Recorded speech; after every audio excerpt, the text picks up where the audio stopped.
बोधगयेची प्रतिकृती.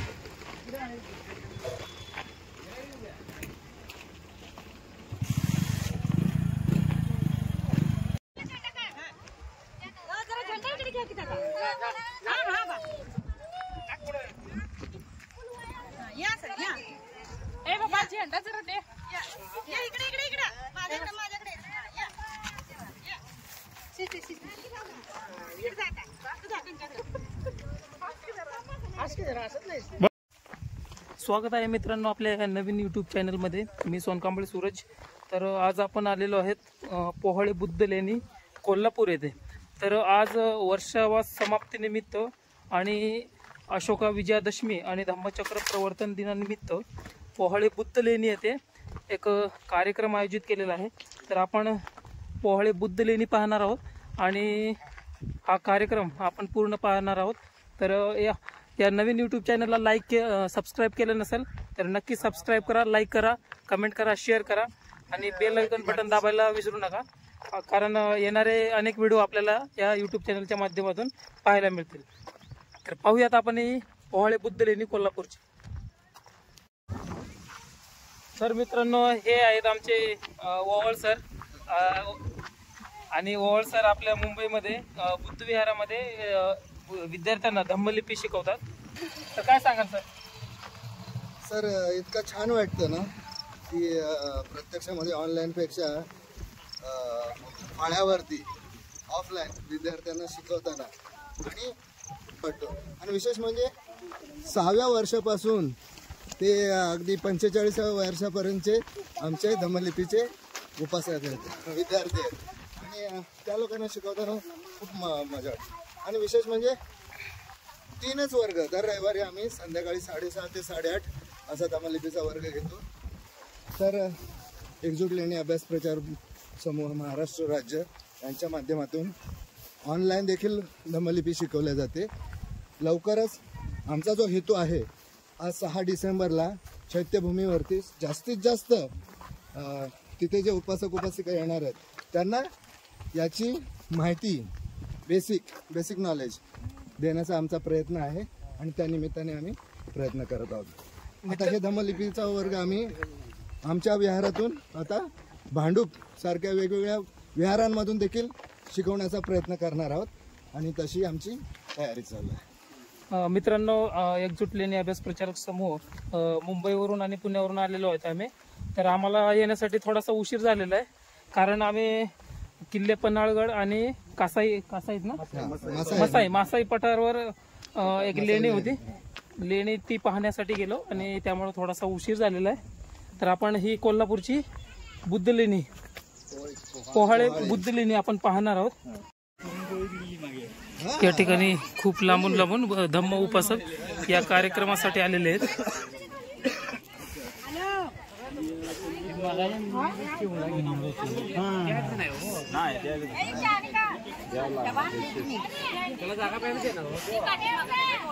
खूप मोठ्या प्रमाणात गर्दी या पोहळे बुद्ध लेणीवर जमलेली आहे आणि अशाच प्रकारची गर्दी प्रत्येक बौद्ध लेण्यावर जमली पाहिजे, जेणेकरून आपला धम्म वारसा, आपला इतिहास हा टिकला पाहिजे, जतन झाला पाहिजे, संरक्षित झाला पाहिजे आणि या इतिहासाचं संरक्षण हे झालं पाहिजे.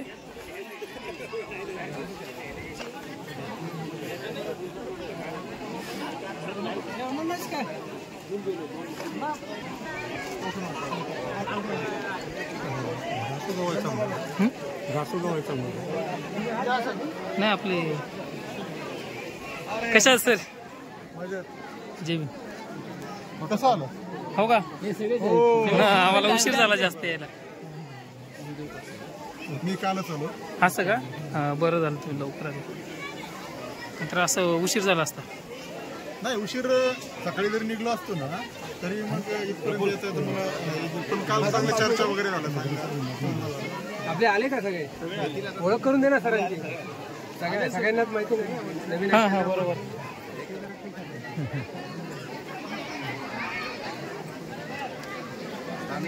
ओळख केली पाहिजे.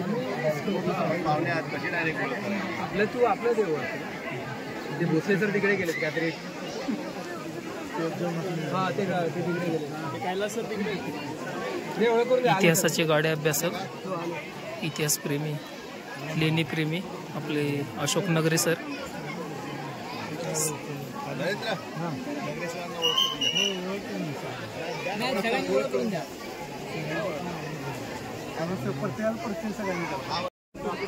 बौद्ध लेणी परिषदेसाठी या पोहाळे बुद्ध लेणी कोल्हापूर येथे मोठ्या प्रमाणात गर्दी जमलेली आहे आणि अशीच गर्दी प्रत्येक बौद्ध लेणीवर ही जमली पाहिजे आणि आपला वारसा इतरांच्या हातातून आपल्या बौद्धांच्या हातात कसा येईल यासाठी मोठ्या प्रमाणात प्रयत्न केले पाहिजे. अनेक अतिक्रमणं आपल्या या बौद्ध लेण्यावरती आहेत. बौद्ध लेण्यांचं संवर्धन होत नाही किंवा आपण या बौद्ध लेण्याकडे जात नाही, म्हणून अशा परिषदा कार्यक्रम होणं ही खूप काळाची खूप गरज आहे.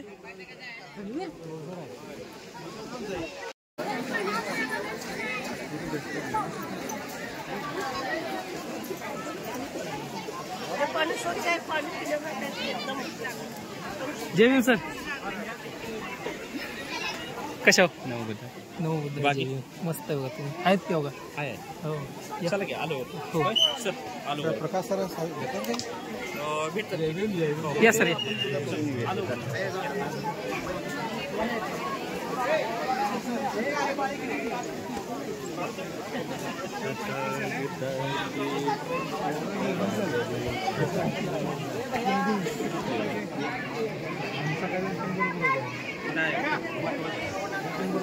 कोल्हापूर दौरा सगळं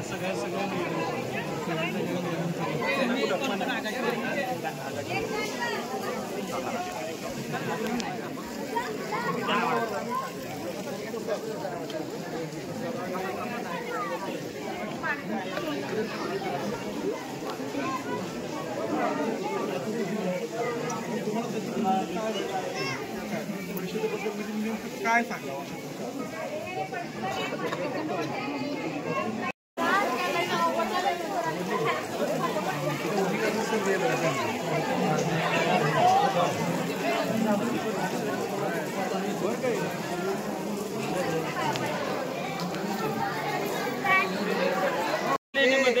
कार्यक्रम कोणताही असेल तर सम्राट अशोकांचा फोटो किंवा आपल्या विहारामध्ये असो किंवा कोणताही सार्वजनिक कार्यक्रम असू द्या, हा सम्राट अशोकांचा फोटो हा ठेवलाच पाहिजे. कारण सम्राट अशोकामुळे आपल्या या दैदिप्यमान इतिहास हा जिवंत आहे आणि असाच जे त्यांनी त्यांच्या अनेक कार्यकाळामध्ये अनेक बुद्ध लेण्या किंवा अनेक स्मारक कोरलेली आहेत, म्हणून सम्राट अशोकांचा फोटो हा प्रत्येक ठिकाणी वापरला गेला पाहिजे.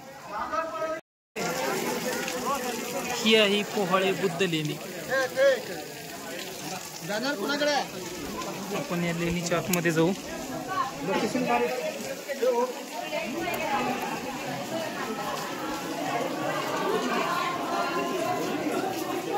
हे पोहाळे बुद्ध लेणीमध्ये भव्य स्तूप आहे.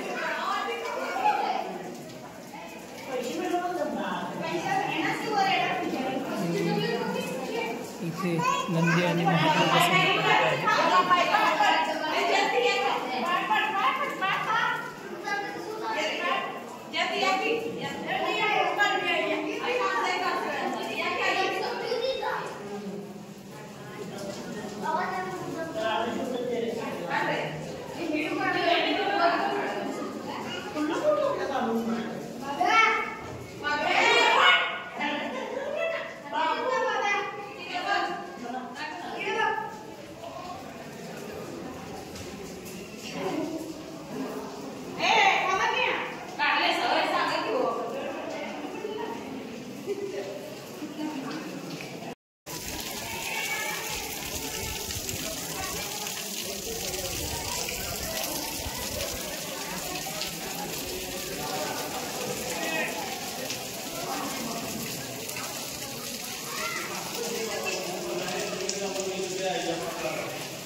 कैलास सर, सगळं गळतंयच का वरून?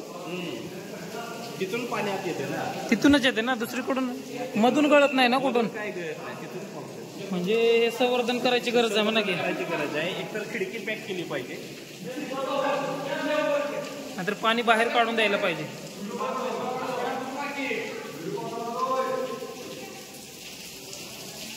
इथे अष्टकोनी खांब आपल्याला पाहायला मिळतात या लेणीमध्ये.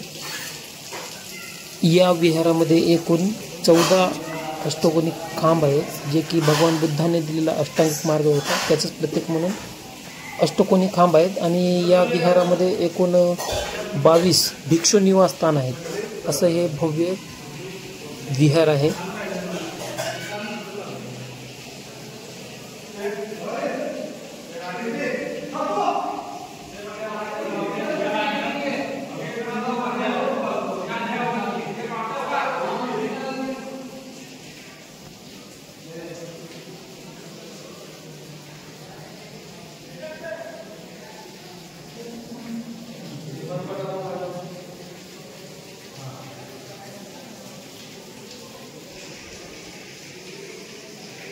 कुठून आले सर आपण? हां कुठून? अच्छा अच्छा अच्छा अच्छा, म्हणजे कोल्हापूर जिल्ह्यातलेच ना आपण? अच्छा अच्छा अच्छा. मी पुण्यातून. हो हो. अच्छा अच्छा. लातूरचं आहे.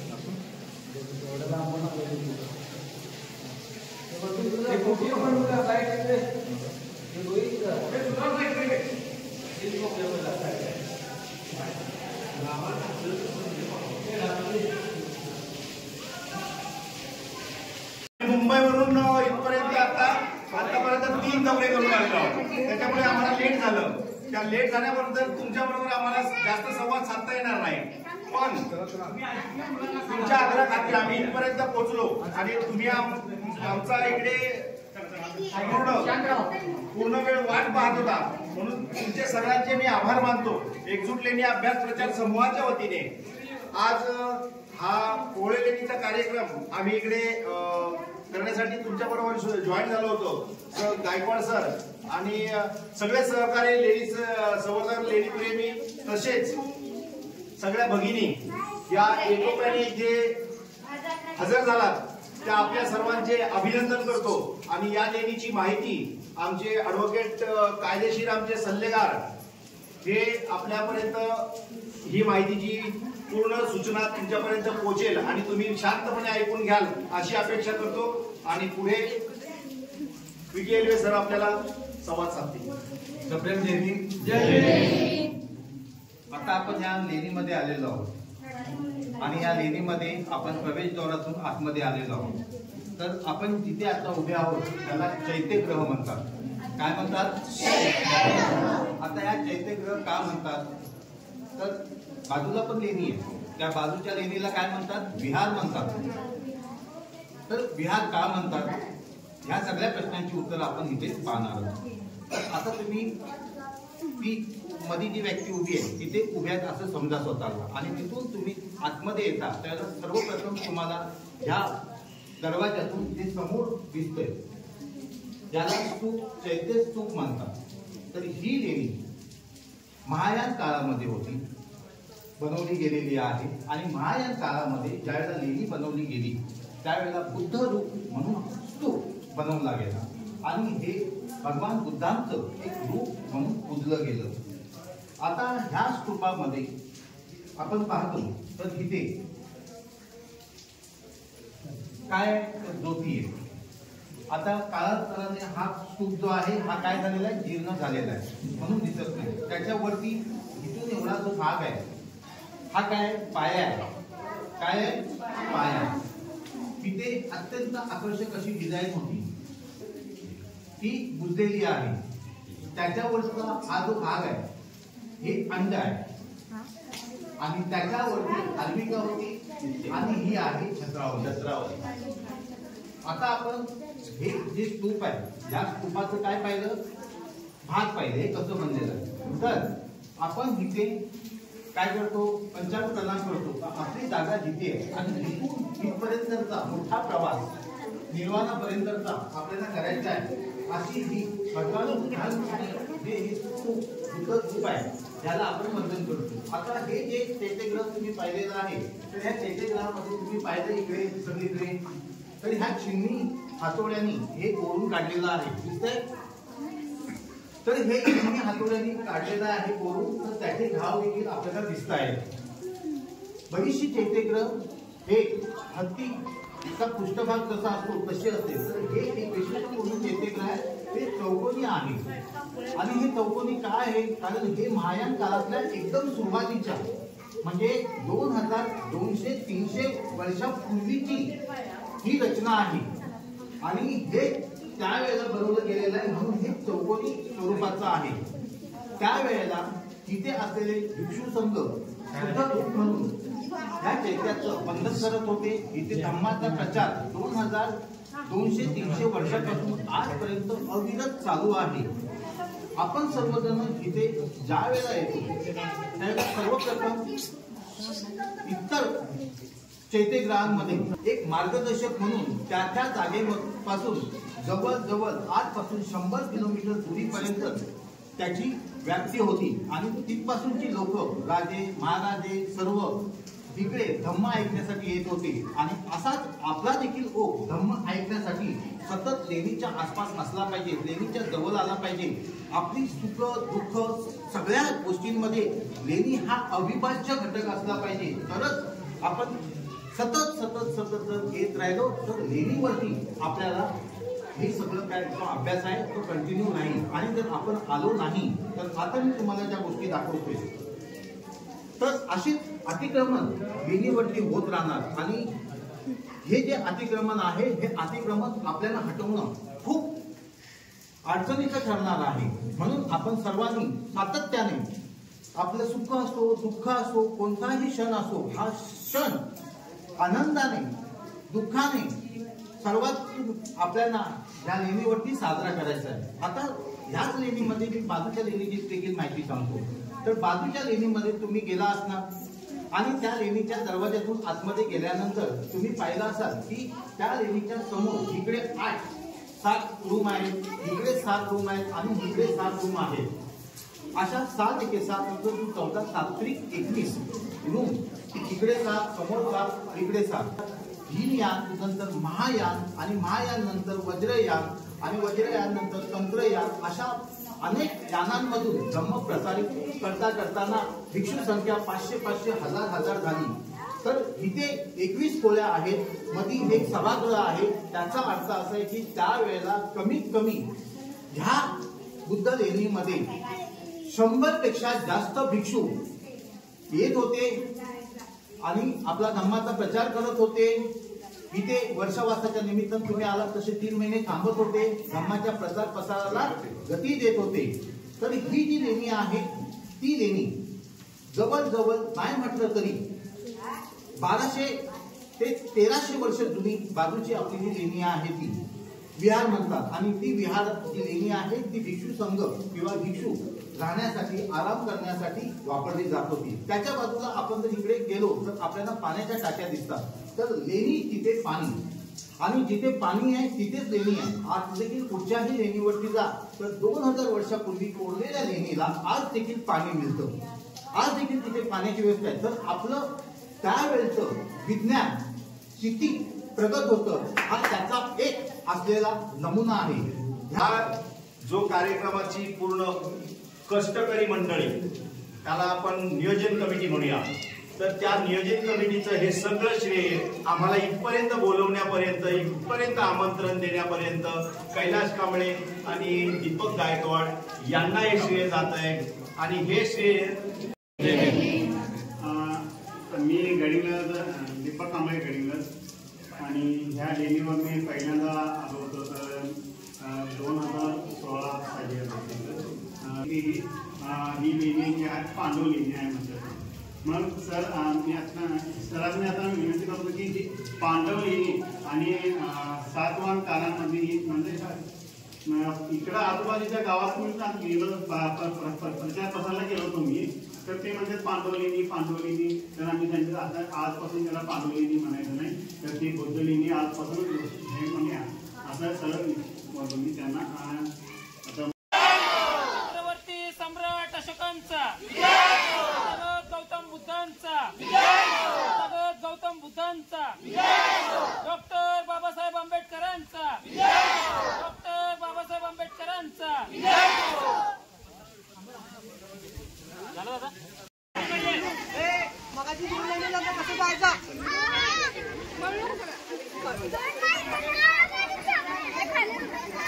दोन लाईन जायचं